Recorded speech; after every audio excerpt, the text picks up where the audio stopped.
we will be making a chicken avocado mango salad. Now, we try to stay within the theme of summer because right now it's the best time to get the fresh greens and vegetables all into your system. And with it being hot outside, it's a great way of cooling off as well. So to start, let's just get right into it. There's two things I like to do to start out with is first pull my chicken out. I pull my chicken out probably about 30 to 45 minutes ahead of time just to knock off the chill off of it. So that way when it's time to cook it, it's about room temperature. It helps it to cook evenly.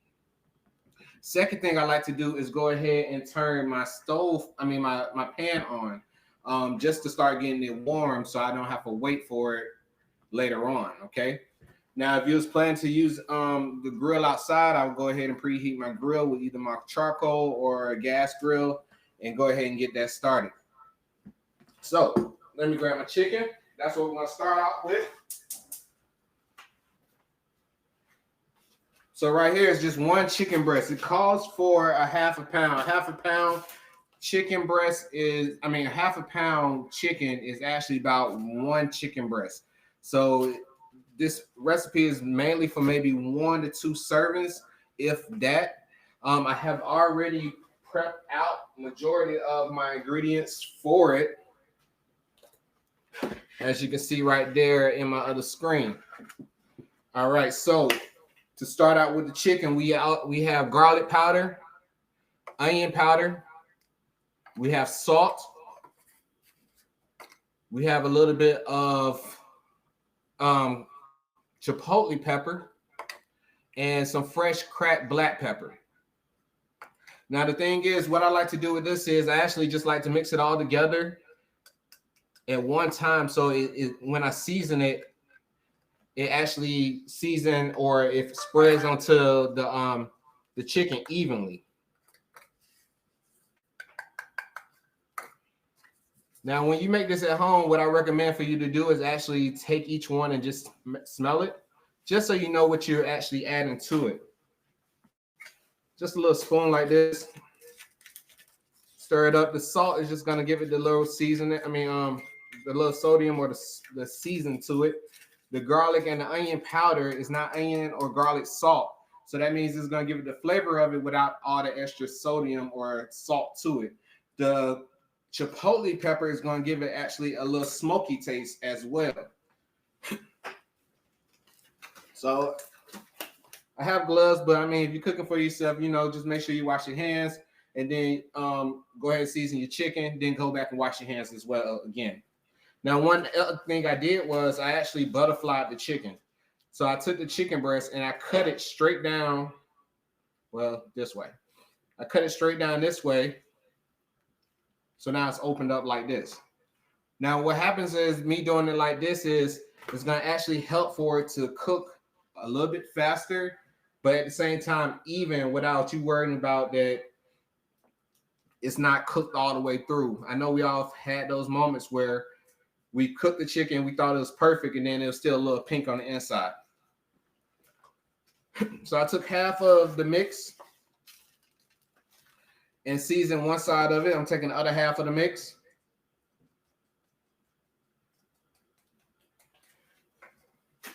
And adding it and rubbing it in almost like a massage to the chicken. Now, the great thing about this is you can actually do this a good 5 to an hour early, and it's almost like it's getting a little marinade in it as well.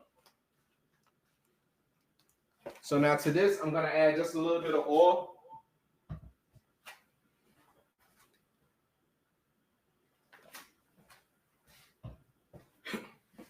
And massage it in again.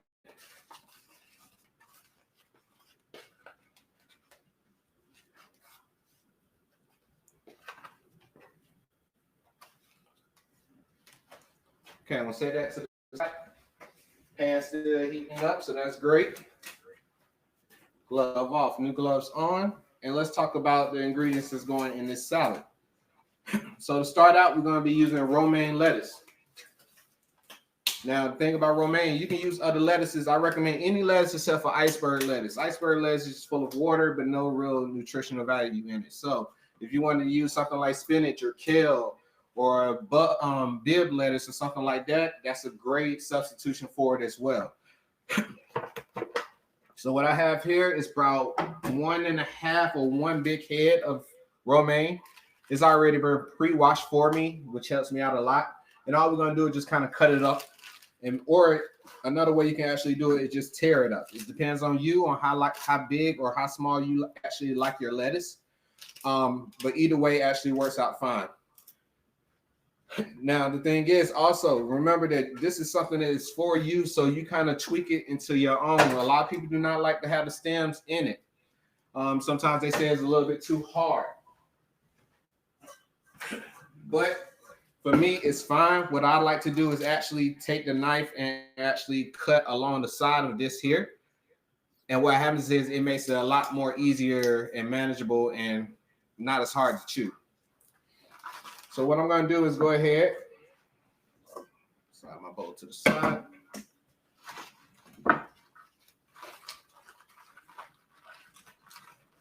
Take some of my lettuce here.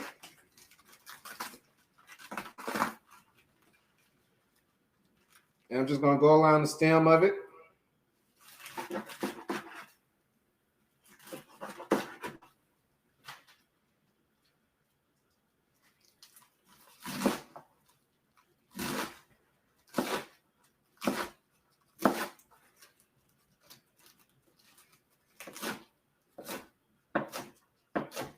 Simple enough. Now, if you get lettuce straight from the farm or something like that, please make sure that you do wash it well, because it's a lot of dirt and sand within it itself. If it's I know it calls for like to dice it and then use a spinner. If you do not have a salad spinner, if you have something that's like something that you drain pasta with, you can use that as well. Just make sure that you shake it and mix it up to make sure that you're releasing all of the dirt out of it. One way of doing that is, say for example, this is what you'd be using. You add it in just like that, pour the water in it, mix it around. But then when you pour the water off of it, lift it up. Take this out all the way off and then pour the water out. Otherwise, you'll just be putting the dirt right back into it.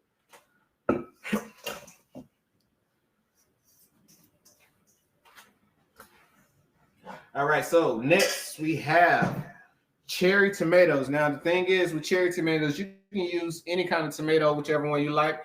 I like heirloom tomatoes, Roma tomatoes. These right here are actually grape tomatoes compared to cherry tomatoes. It's just the shape of them are a little bit oval compared to actually being round. So what I like to do is, it says to cut them in half. A little trick that I know how to do. If you're comfortable with a knife, what you can do is you can grab it like this. And what's not happening is, I'll show you like in my hand. It'll be like this in my hand. So if this is the table or the cutting board, I'll put it like this on top of my hand. And then what I'm going to do is take the knife and just run it straight across. And it's going to cut all of them at one time instead of doing it one by one.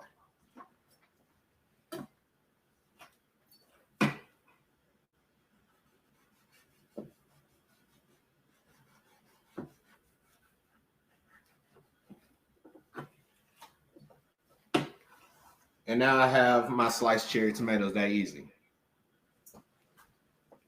All right, I'm gonna add a few more, but I'll do these the simple, the easier way. Just straight out, just slice them.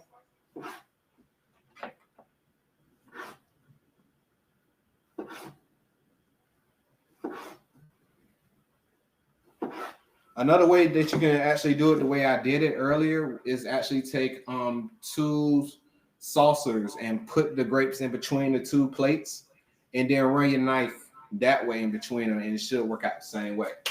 All right, so my grill is getting hot. Move the camera. All right.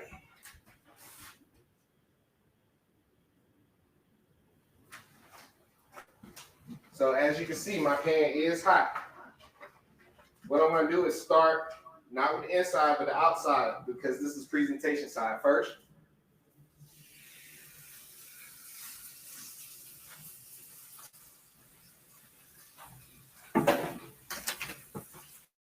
And I'm gonna just let that cook up for a minute.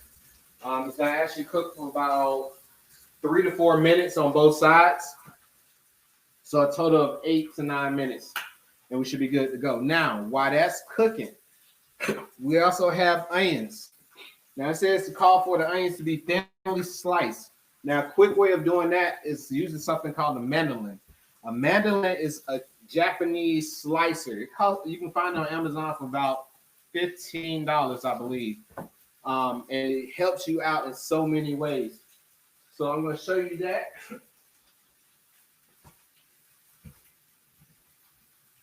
Cool.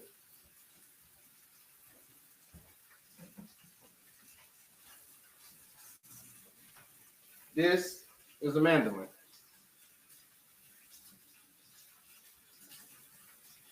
So what happens is you run whatever vegetable or fruit that you're using across here, and it's going to cut it for us. So every cut is actually precise. But first, what I'm going to do is show you a simple way if you don't have one. So all we're going to do, we're going to cut the butt end off.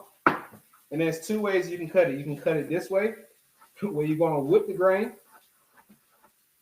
And you're just going to try to get as close to your fingers as possible. The sting that we do is called a bear claw.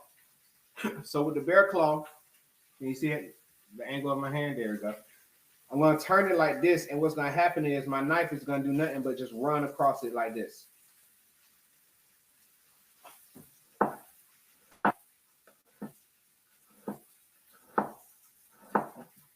All right, if you want longer ones, then you'll turn it against the grain. And the same idea, you just rub it, you just cutting your hand, cutting the onion, and you're running the knife along the knuckles of your fingers. With your fingers tucked back, it makes it so you don't cut your fingers. And you so that way you can keep all your limbs. Now with the mandolin,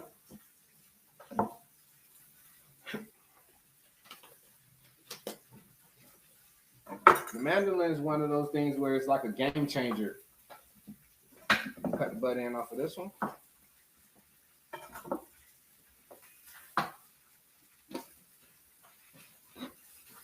Let me see. All right, so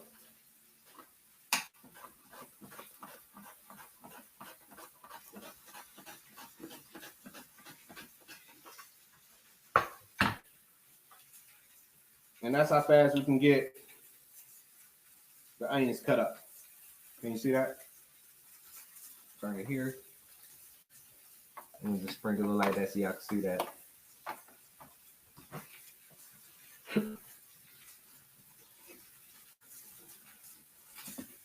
All right. So now, if you see the white side, the sides of the chicken starting to turn white, that's so you know that it's actually ready to turn. All right, so it's already gone for about 3 minutes on one side. We're going to do it for another 3 minutes, and then we're going to take it off and let it rest.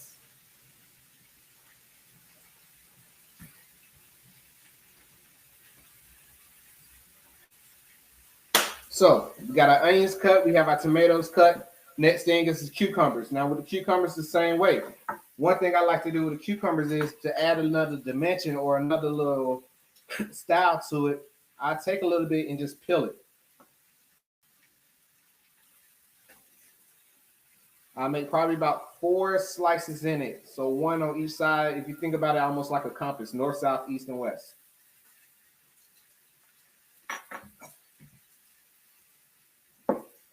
Cut it in half. Now at this point, you can or cannot keep the seeds. It all depends on you. And then what we're going to do is just slice it.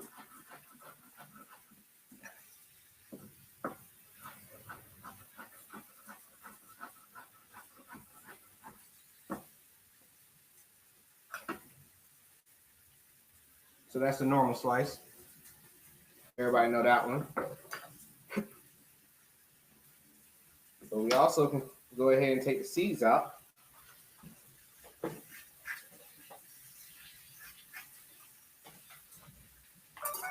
I'm gonna slice it on the mandolin again.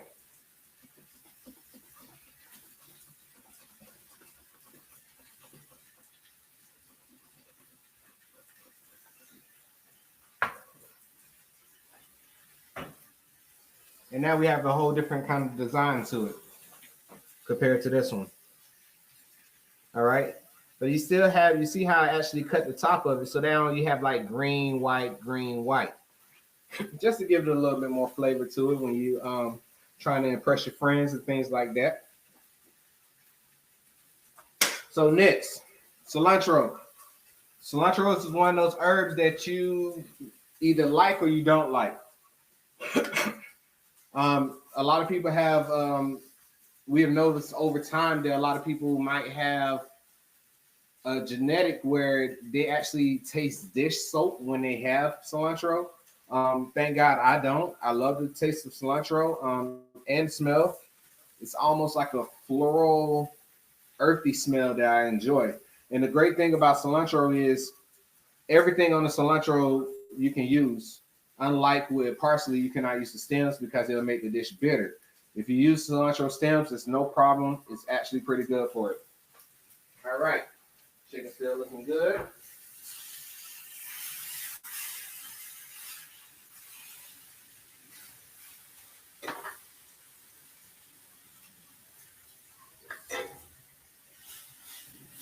I'm gonna let it go for about another minute and a half.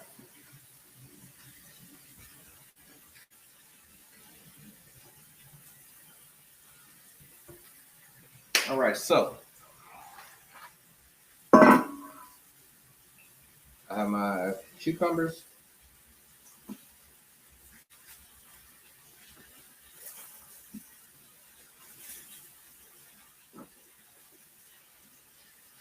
Onions.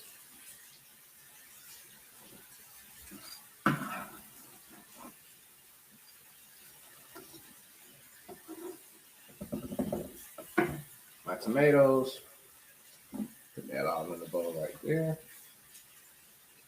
Now with the cilantro, you can do one or two things. Either leave it where you just pull it and have straight leaves on it like that, or like we've been doing with all the other cutting, make our bear claw and just rough chop it. Just like that.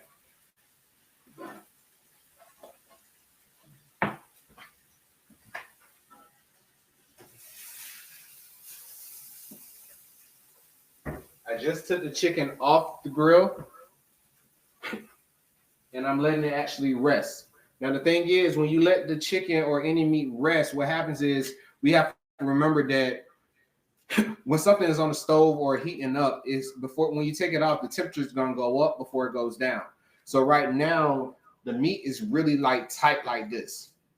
But letting it rest is actually let it breathe again, and it's gonna start expanding back out. That way you do not lose the juices when you cut the meat.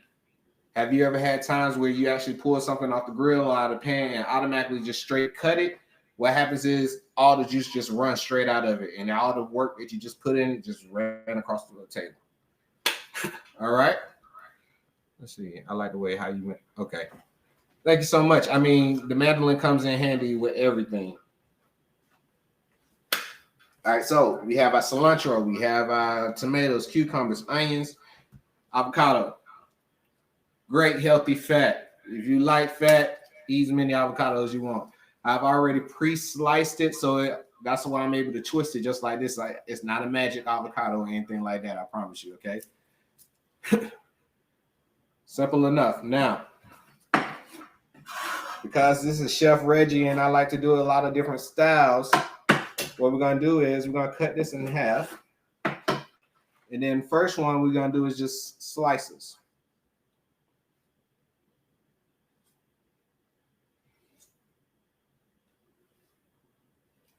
And all I'm doing is just slicing along, almost like a crescent moon shape of the avocado. And if you have a ripe avocado, it should peel off pretty easy.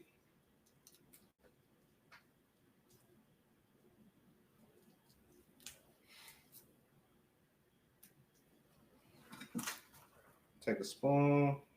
You having this kind of hard.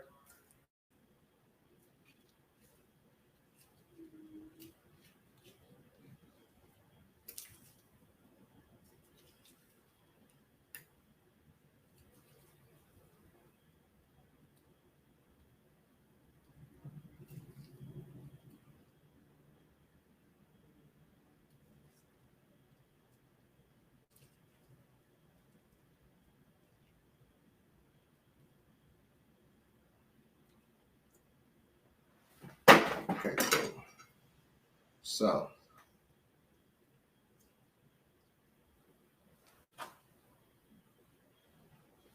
it doesn't look like it's sliced all the way through.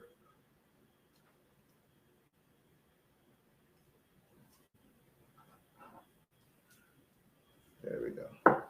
Okay. So then you just fan it out. But I bet you it would have came out with no more, with easier if it actually used a metal spoon compared to a plastic spoon that I have in front of me. So I'm gonna put this to the side. Then what I'm gonna do with the next one is actually dice it up. Same idea where I'm gonna actually start with bigger slices though. Turn it sideways, slice it again.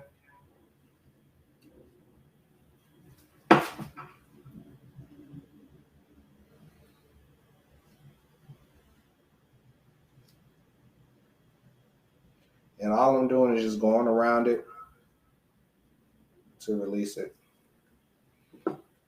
Yep, it's the metal.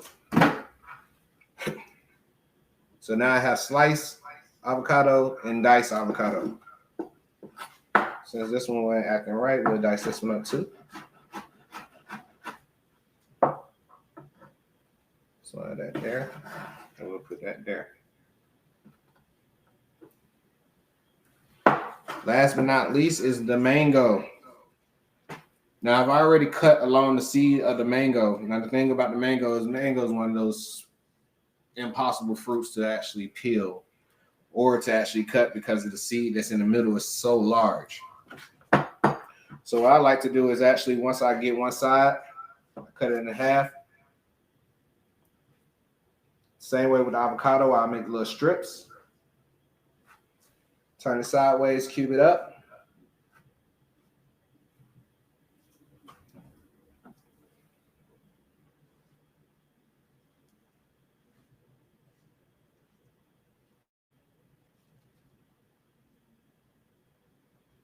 And then run my knife around the bottom of it. If you lay it straight down, you'll see that it'll actually start spreading apart for you.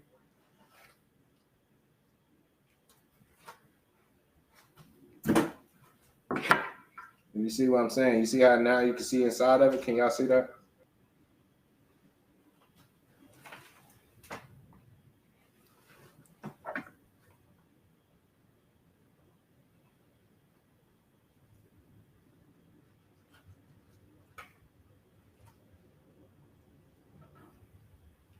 All right, cool.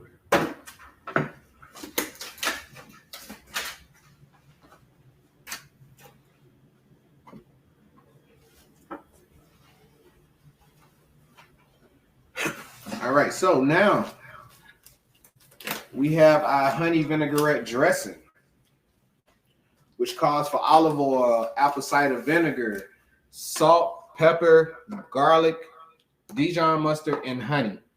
Now, the thing is, you can actually put it in a bowl and whisk it.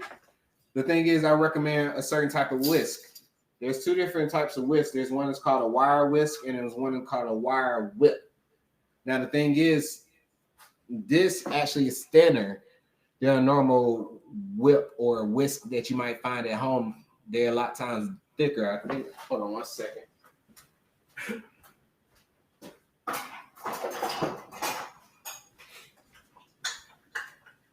Okay. So can you see the difference in the two? You see how this one is thicker than this one.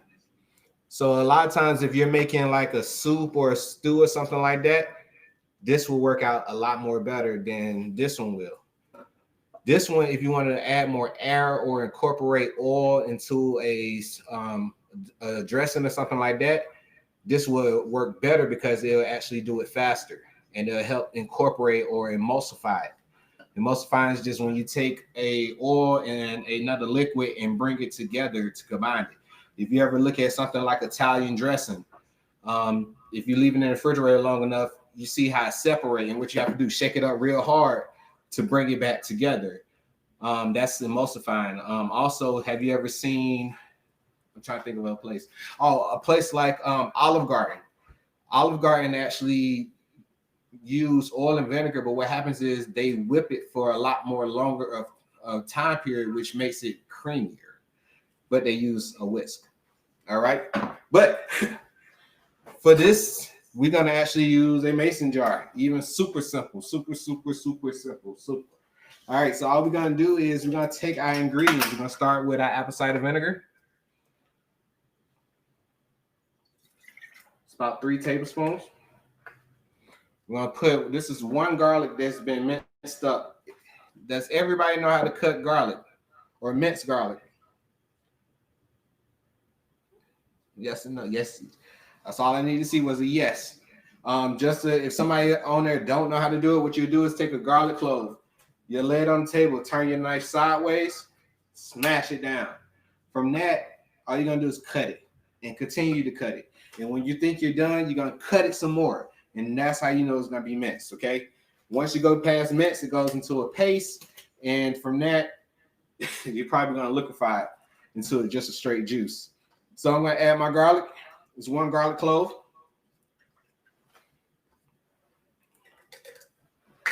A pinch of black pepper. I have my salt.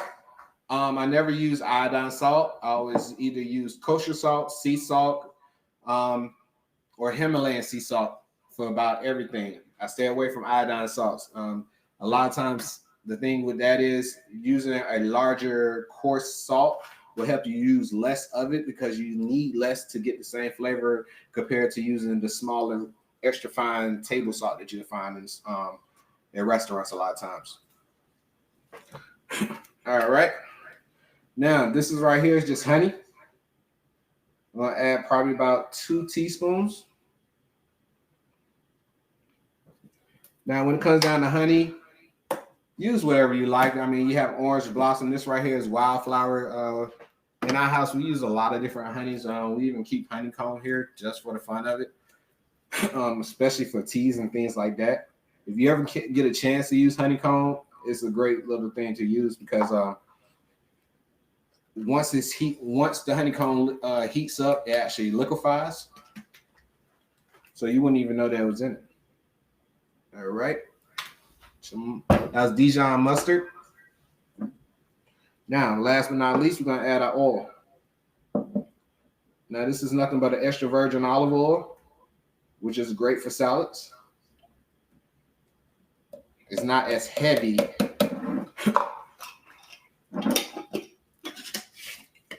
Top on. And we're going to shake it up. I'm going to do it like this, like we're at the bar. Somebody's making a drink for you. Maybe a martini or something like that.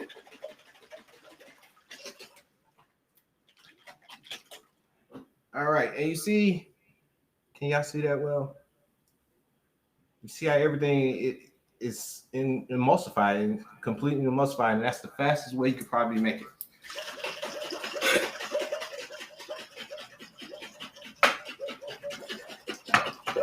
And we're good to go. Now, the only thing that I always do is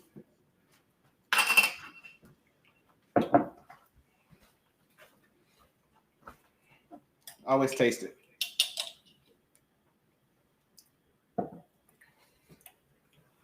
And that's pretty good. The main thing about it is the apple cider gave it that little bite to it. The Dijon gave it a slight little tang. The honey, it gave it just a little bit of sweetness. Now, there's not a lot of sweetness in that, but it gives it enough to know that it's on the back end. But you don't want it to be that sweet for the simple fact you got your mangoes and your tomatoes that's going to combine with it to make it sweeter. All right, so I'm going to put the top back on. shake it up one more time. And while I'm shaking it up, I'm about to grab my plates because we're gonna start doing some plate up.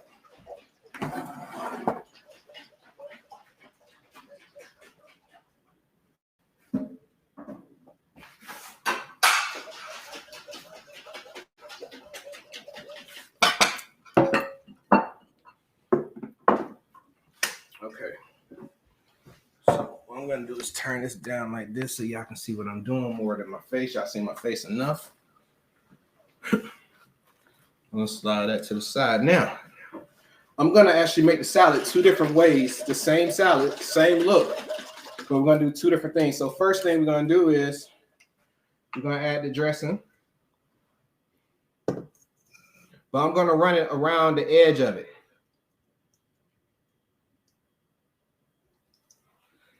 Me myself, I like more salad than I do dressing. I know a lot of people out there like soup salad, so let's be careful with that. And then what I do is I actually use a spatula, and what I do is just run it across the edges of it and fold it in. So that way it actually coats it without bruising the lettuce up or just working the lettuce way too much. Because you want to coat it, you don't want to drown it. So that's another reason why I put it around the edges of it. If you see, it's starting to get just a little bit of a shine on it, and that's all we really wanted.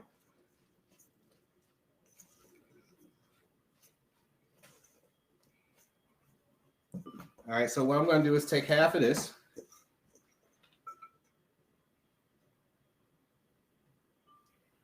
I'm going to put it in the bowl. Now, with the other half, I'm going to go ahead and add my onions.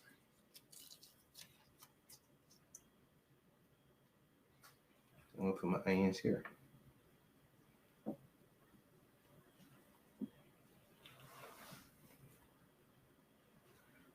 My cucumbers. Throw my cucumbers in there.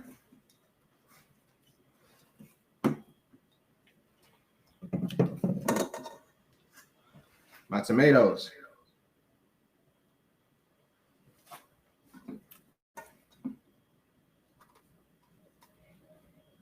Tomatoes in there.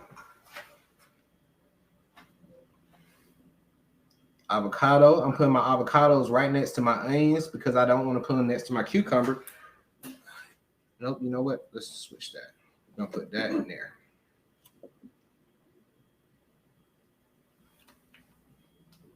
We're going to put the the avocado in the bowl. We're going to put the slice on the salad that's already in the plate.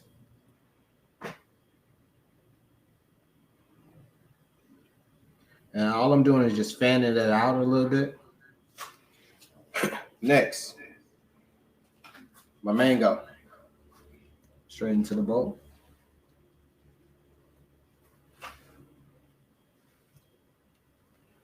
Then I'm going to put some mango right here. I'm going to put my cilantro leaves right here. That's the ones that was just straight leaves. Now this is the chopped up cilantro.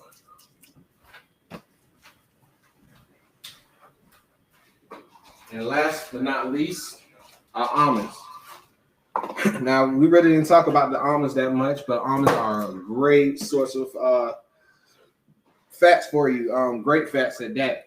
Now, there's a few ways you can do it. You can actually buy them that they are already toasted. You can toast them, and the way to toast them, it's really simple. Put them in a dry pan, throw them in the oven for about a good 3 or 4 minutes, or put them in a dry pan on the stove and just toss them. Just make sure you watch them because they'll burn easily. And they'll brown up and it'll you'll start smelling a nutty smell, and it's just so amazing when you smell it. Now, so for the one that's in the silver bowl, I'm going to just put it straight in, just like slices. Now, the one that's already in the plate, I'm going to crush it up a little bit in my hand and then drizzle it.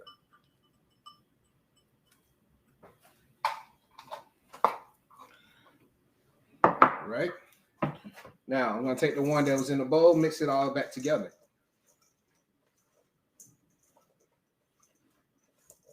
Now, as you mix it up, That means that we're gonna coat the vegetables, the nuts, and the fruit with the actual dressing at the same time.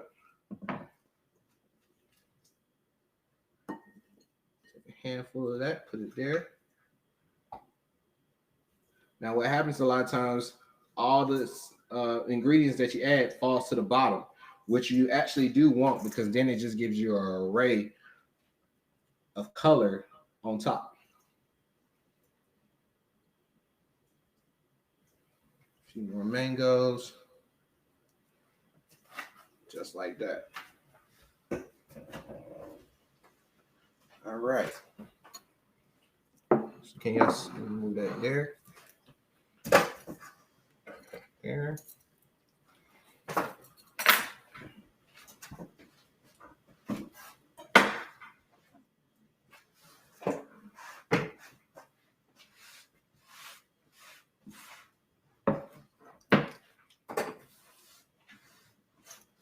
Now, if you want to just finish it just like that, you wasn't feeling the protein today, more than welcome. But everybody in here want that protein as well. Another protein that would be great for this is actually a grilled piece of salmon. Be amazing on it. Now, like with everything else that I've done, I'm going to show you two different ways of cutting it as well. So it helped that I actually butterflied it. So what I'm going to do is right there at that spine, I'm just going to cut it just like that. And for the first one, let's see. All we're going to do is just little strips. You're going against the grain of it. Anytime you see something that says against the grain, what you're doing is wherever which way, you'll see the lines in the chicken before you cook it and after you cook it.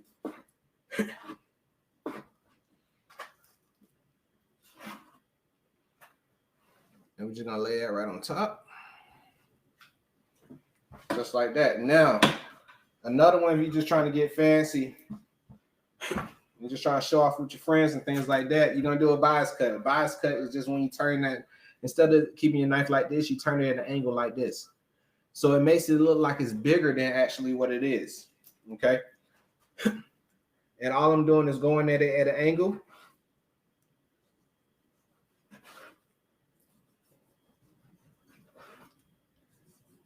The thing is, I like actually cutting it this way for the simple fact that it's thinner, so that means there's less chews that you have to do with it. It's easier to chew.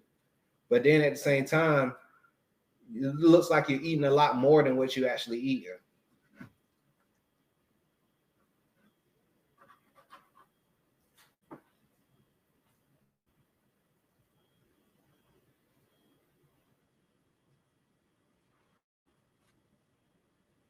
Can everybody see that?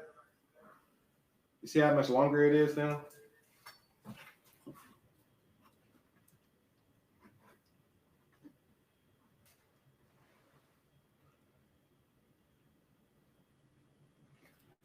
Just like that.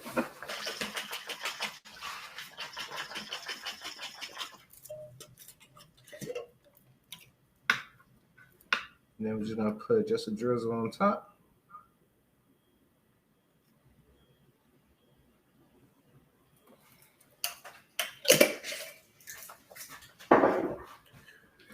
And there you go.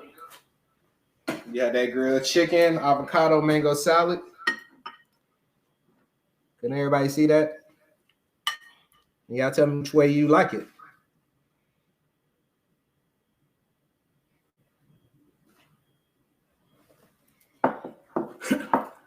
Now, here's the crazy thing. Say, for example, I'm not really feeling that salad today, but at the same time, I still want to try to eat healthy and things like that. What I have here, just a whole wheat tortilla. And what we're going to do is we're going to do the same thing. We're going to take some of that same mix.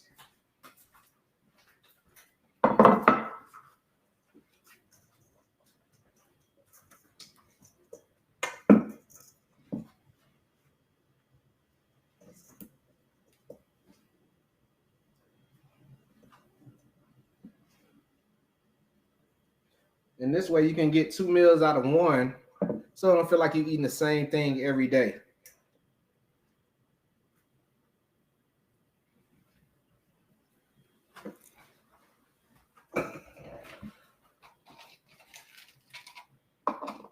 Take some of that almonds. That's going to give me a little crunch factor. Now, what I'm going to do is I'm going to actually take a little bit of this chicken off of here. Boom, boom. Boom, boom.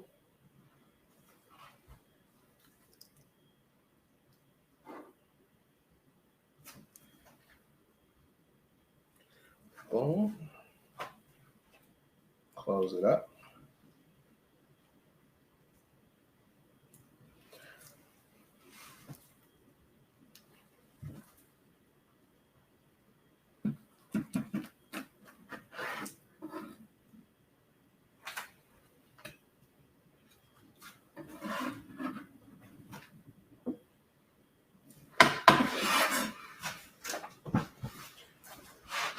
And now we got a little wrap slash quesadilla slash sandwich. We're going to take a little lime.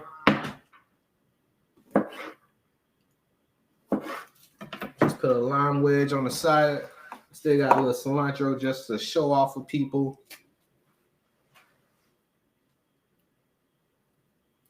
Just hit it up like that.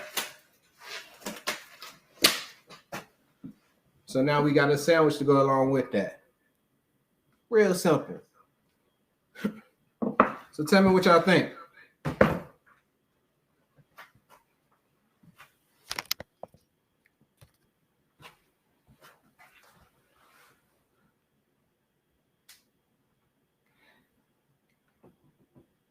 Like the rap idea. Thank you. Thank you.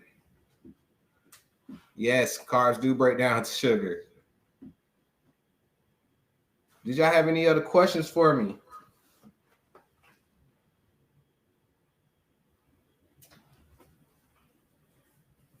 Maybe a few questions that you may have missed earlier in the chat. I think I put in most of them, but hopefully others had the same question. So back to the chicken. Did you use a grill?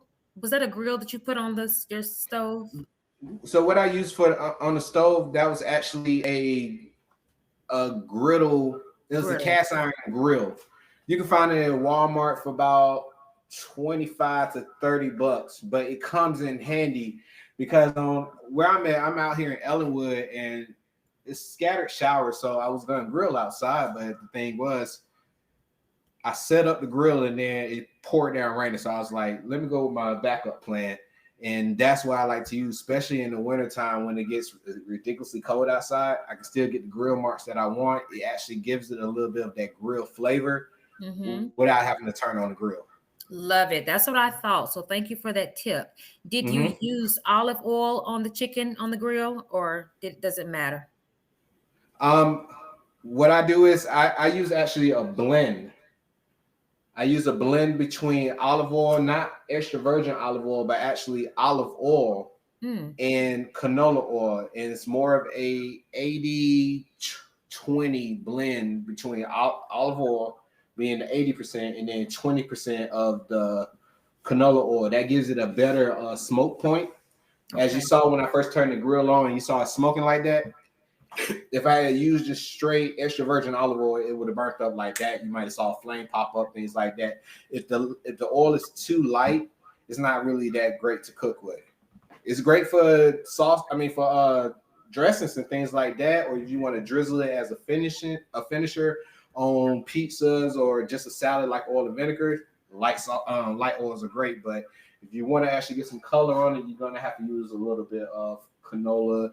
I stay away from a lot of vegetable oil because a lot of vegetable oils, it says vegetable, but it's a lot of like soy in it. Okay. Great tip. Great tip. And others, please put in your questions before we log off. Great tip, Reggie, on why we should let our meat rest. I knew we needed to let our steak rest, but I never thought about my chicken resting. So again, for those of you who've missed that tip, tell us again what happens when you don't let your chicken rest after you take it off the grill, and how long should it rest?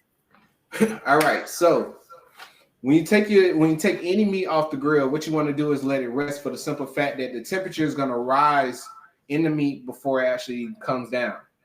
So it's just like I'm trying to think of an example of that actually. I can't think of one. But so what happens is the meat is tight. Everything inside of it is tight like this, like a fist. And when you cut it straight like this, you don't give it time to actually relax. I imagine trying to go for a run, and then after that run, you just automatically come inside and flop on the couch. Once you lay down on that couch, you're going to start breathing differently again, right? Because you're starting to rest. Okay? You're going to go from breathing all hard to that. You're going to finally exhale. And that's what the meat protein is actually doing. It's actually been tight because you've been putting all this heat on me. So I'm real like this, but now I'm off the heat. I can breathe again. And what happens is it allows the juices in the meat to circulate back through the meat instead of just being in one spot. If you ever had a situation where you actually took the meat off the grill, off the pan, and immediately cut it, and you saw the juices run all across your cutting board, it's because you didn't let it rest. I recommend for you to rest it for at least 5 minutes, depending on the size of the meat, up to about 10 minutes. All right, good tip. Well, I don't know about the rest of the group, but I have a horrible time picking avocados and mangoes. Any tips on how to choose a mango or avocado that's ripe? Rosa had a tip. She said she pushes in the little tip plug and she touches it. If it pushes in, it's ripe. If it pushes in easy, it's ripe. On the avocado? Yeah, on the avocado. She said I actually take the seed a lot of times off of it. I mean the little tip part. Okay. And then I look at it from here. If it's really, really bright, then I know it's not done. I mean, not ripe yet. Also, the color. If it's really green, then you know that it's not ripe yet. The darker the color, the more ripe it's gonna be. And then I always do a little press on it as well, just a little slight squeeze. If it gives me a little bit of pushback, then I know that it's gonna be ripe. If it's hard like a baseball, then I know that I need to leave it there. I was at the farmers market this weekend, and they had so many that wasn't ripe.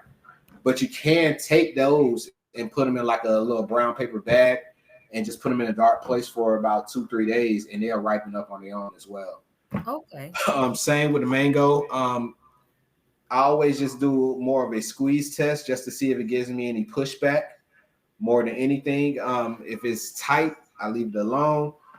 If it gives me just a little bit of squeeze back, and if I'm going to use it the same day, then I'm looking for more of a pushback than if I'm going to use it later on that week. I know I got a little time for it to actually ripen. I'll just leave it once again, just sitting out on the table in the fruit bowl, and it'll get to where I need it to be. Great. Okay, thank you. That's good. I'm going to do that. Somebody said including fish. Yeah. As far as do you mean my recommendation with fish Mm-hmm. is actually not to cook it until it's well. Fish is actually way better if it's a look slightly undercooked. It gives it it's going to give you the look that is not cooked, but it's actually cooked. It just hasn't started turning translucent in color yet. A lot of times, especially with people using salmon, they wait until they see the white come out of it. And by the time that comes out, you already passed the temp of it. Remember that if you do, so you actually could. If you think about it, once you take it off, it's still going to heat up a little bit more before it drops down. If you ever seen it, like the next day when you try to eat it, it tastes extra dry and things like that, it's probably because we overcooked it from the jump. So if you think that's going to take 10 minutes to cook, push it back to about 7 minutes and let it rest, and then you'll be good to go. If you could see my face, Reggie, my children tell me all the time I overcook salmon. I hear what you're saying, but you're gonna have to demonstrate that. I don't know who else on this group has problem with With the making sure. salmon. Yeah, I overcook it because I'm trying to trust what you say, but if I see a little pink, it has to stay. I always laugh about it because restaurants I work, I would have guests say it's too pink, and I'm like, the whole fish is pink. What are you talking about? But but I get what they're saying. But it's also on the size of the cut that you're getting as well. So if you're getting thin cut salmon, you got to cut that time all the way down. Even if you follow the recipe, if the recipe 9 out of 10 times that recipe is for a thicker cut of salmon or a thicker cut of meat, and you have to change the timing on it. My mom she is vicious for, like, if it's a thin cut steak that she loves to make, she'll cook it for 10 minutes. I'm like, what's wrong with you? Like, no, just cook it for 5, like 2.5 on both sides. Pull that thing off. Let's go. Ah, So you're I making understand me totally. nervous. I hear you. This has been wonderful. Any other questions, you guys? I think we have learned how to impress our friends with all those fancy cuts. Now, Reggie, if I lose a little pinky finger, it's your fault. You feel me? But I loved all the tips. Please put in the chat, everyone, how much you enjoyed this and if you learned anything. I am ready to make this salad, and it's quite healthy.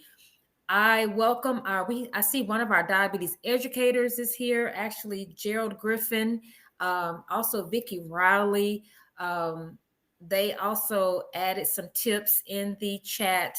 I know Gerald would agree that protein is so important for people with diabetes. If you can have protein, a healthy protein with every meal, it will cause you to be full. It's more satisfying. So, yes, this has been wonderful. I'm just looking at the chat. This has been wonderful. Reggie, any other closing remarks or tips for us? I just want to say once again, thank you for letting me come into your home and cook with you today. Hopefully you try these recipes out, and I should see you in a few months. You will, or maybe sooner. So again, you guys, if you want to go back and review this, okay, Rosa says sooner. Okay, Rosa, we got you. We got to bring Reggie back sooner. Probably next month. Well, I'll check his schedule. I'm not going to put him on the spot right now, but you're coming back pretty soon, Reggie. Again, if you want to review this webinar, please visit our YouTube page, Diabetes Association of Atlanta. You can take your time and look how he did each of those cuts and listen to those tips, because there was a wealth of information that you shared on today. I'm going to go back and view it. So we thank you again. So until our next Wow Wednesday, we will see you guys next month. Again, I love seeing our diabetes class participants. I see you, Miss Wells, Rosa, Gerald. I think Gerald's wife was on earlier. Just so many of you. Wendy. So thank you again, and enjoy the rest of your day, everyone. Thanks, Chef Reggie. Thank you.